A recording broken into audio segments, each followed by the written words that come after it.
While in most MMOs, reaching endgame content and level 80 is the goal, Guild Wars 2's immense world can be daunting. The immense map and the sheer possibilities of what you can do can be a little overwhelming. So here's what I did to overcome that feeling, and here's what you can do as well. This is going to be a journey of how I went from now what to what's next, while getting lost in the world of Tyria along the way.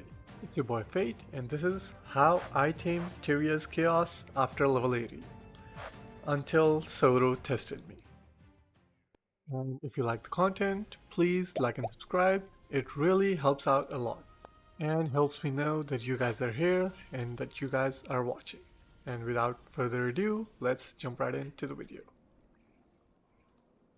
Every Guild Wars 2 player experiences this exactly as they hit level 80. The whole world opens up around you, and Tyria is spread before you like an all-you-can-eat buffet. And suddenly, you're paralyzed. Hell, I was guilty of it myself.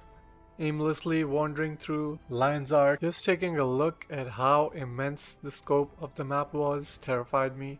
Inventory full of materials that I didn't understand, and loot I had no idea where to stash. Watching people with legendary armor mount up and disappear while you're stuck, feeling like driftwood, floating in an endless sea. Akin to a new graduate, you feel like you're stepping into a whole new world, where the possibilities are truly endless, yet you have no idea where to start.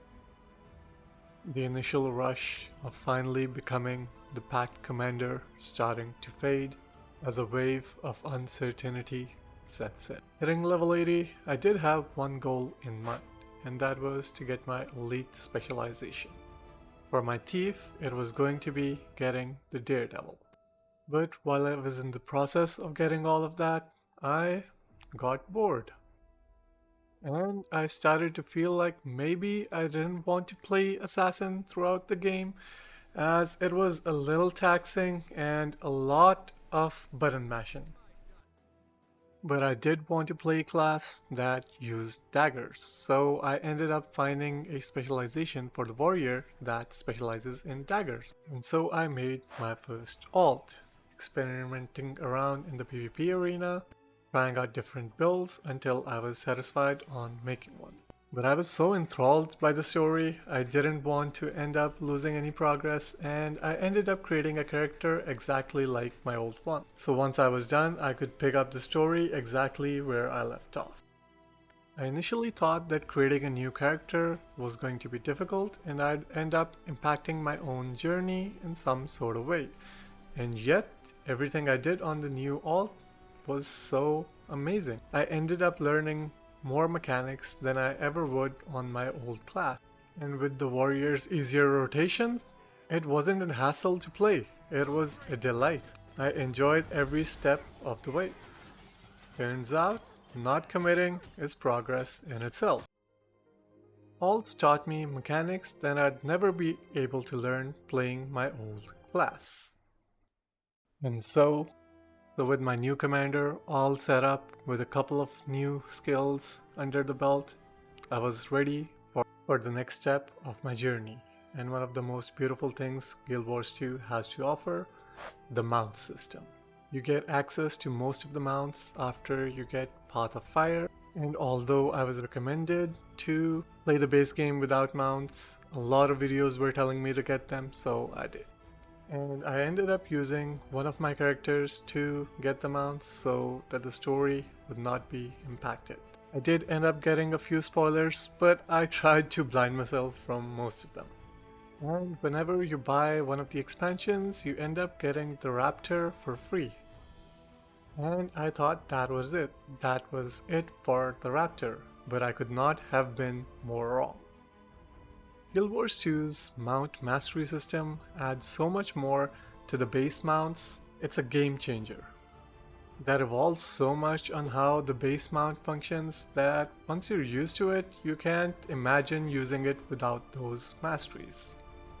And so I was on my way to collect the masteries for the Raptor, which were required to get the next mounts.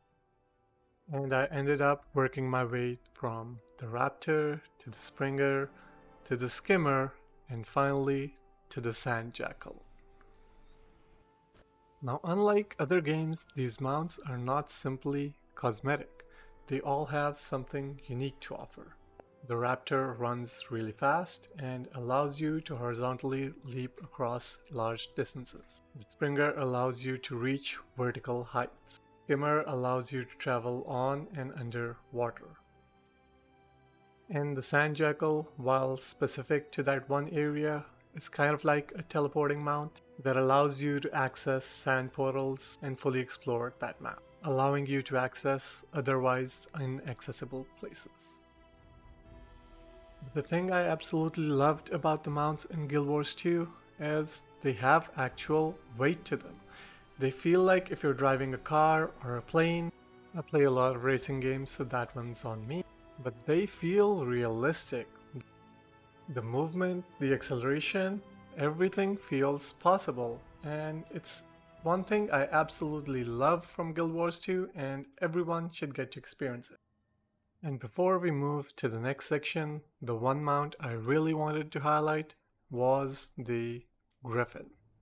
It gets a lot of bad reputation and people consider it a glider. It's an ongoing meme at this point. And honestly, with the base masteries, it might as well be a glider.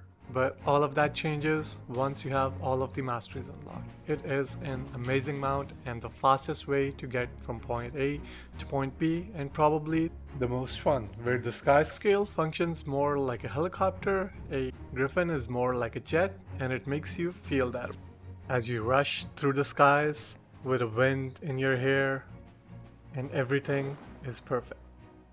And while it is a 250 gold investment and 3 to 4 days worth of time, it's definitely worth each second of that. Soon, exploration wasn't even a chore for me. It was like I was in my own private flight school. Heck, I have so many hours just logged in, flying around, testing out different maps and comparing the vibe of it all and how much fun it was. So I would give the Griffon a 10 out of 10 and the mounts in Guild Wars 2 a 12 out of 10. While I don't have access to all the mounts yet, namely the roller wheel, the turtle, and the warclaw, I will probably make a video later when I have access to them. The roller wheel amongst them is probably the most fun, allowing you to just drift across the map at the most speed is definitely going to be the one that I'm going to get next. Again, something everyone should get to experience. Moving on to the next part of the story. Once I was done getting my mounts, getting my character ready, I was ready to experience the next part of the story, of Tyria in particular. And of course, the plot. In a game where ambition can feel overwhelming, I found my anchor in the one thing Guild Wars 2 lays out like a red carpet: the story. Yes, the living world paywall hurts. I still think that part should be free. But scraping together gems for Living World Season 3 was one of the best decisions I ever made. And once I started committing properly to the story, I wasn't aimless anymore. I had a mission: save the world, unlock new maps, and understand why everyone hates Caithe. Just kidding, I get it, guys. But also somehow Braum, and most of all to find the hidden meaning behind Praise Joko. From Path of Fire's urgency to Icebrood's politics, all the way to the heartbreak at the end of Dragons. It wasn't just content, it was purpose. And although I'd spent so much money on the expansion and didn't have enough for the Living World seasons most of the times, it was still a lot of fun watching YouTube recaps, fill in the story like assembling a grand puzzle, spending hours on end watching lore videos and seeing other creators react. For hundreds of hours, the story of Guild Wars 2 carried me through the alt hopping and the mount grind, It gave me something to work towards until it didn't. When the secrets of the obscure dropped, I did not expect it to burn me out. Two things I was already really excited about even before playing the expansions was the amazing new zones and my very own Skyscale. On top of that, the narrative initially had me going in a world I did not expect, a complete scene out of a horror movie in Guildwars 2. A mystery involving missing people and a floating tower full of secrets, and just the whole cryptic theme of the expansion really had me hooked. We finally had something different, something fresh, something that wasn't dragons or wars or politics, just pure, delicious dread. And that was even before I found the new zone. Floating chunks of Caithe and a complete freakish theme park in the sky, containing collected pieces from all over Caithe, from the base game to the expansion, from the Heart of Thorns to the Icebrood Saga to the Path of Fire, and even the End of Dragons. It was just amazing to behold. And being able to earn your own Skyscale on top of that, it had me hooked for weeks. And while easier, it still took me a lot longer than most players, around 2 weeks to get my Skyscale. I still had the time of my life going through that area, going from nest to nest looking for Skyscale eggs, going all over Tyria looking for saddle pieces. So far, the new expansion was a blast, and you couldn't convince me otherwise. But sadly, that didn't last very long when the situation shifted to Nayos. Normally, you'd be excited about a brand new zone, but the demonic realm was very monotonous. It was all red canyons, and I would accept it if it was a smaller region of the map, but no, you had to play through half of the expansion in Nayos. It was just not fun, and add on to that all of the green bars you had to progress through. Everything just felt repeated and forced. Plus you added on all of the politics and war basics from the past expansions. The dread, the fear, the mystery, everything Soto had promised so far was gone. What started off as thrilling slowly became noise, like a chore list wrapped in spiky armor. The story seemed to drag on endlessly, the fights felt recycled, and the horror aesthetic curled into an edgy mess. Calls you to his citadel, bleeding like cattle. It got to the point where I no longer wondered why the portal opened. I just wanted it closed. So I did what every overwhelmed commander would.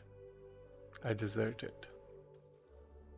Janthir wilds dropped and everyone raved about it. The cabins, the cozy adventure, the world raved on. But I couldn't skip Soto's ending. My completionist brain just wouldn't let me. So I quit and I played anything else. Fortunately for me, Black Myth Wukong dropped around the same time and it was a wonder. But it still wasn't Guildwars 2.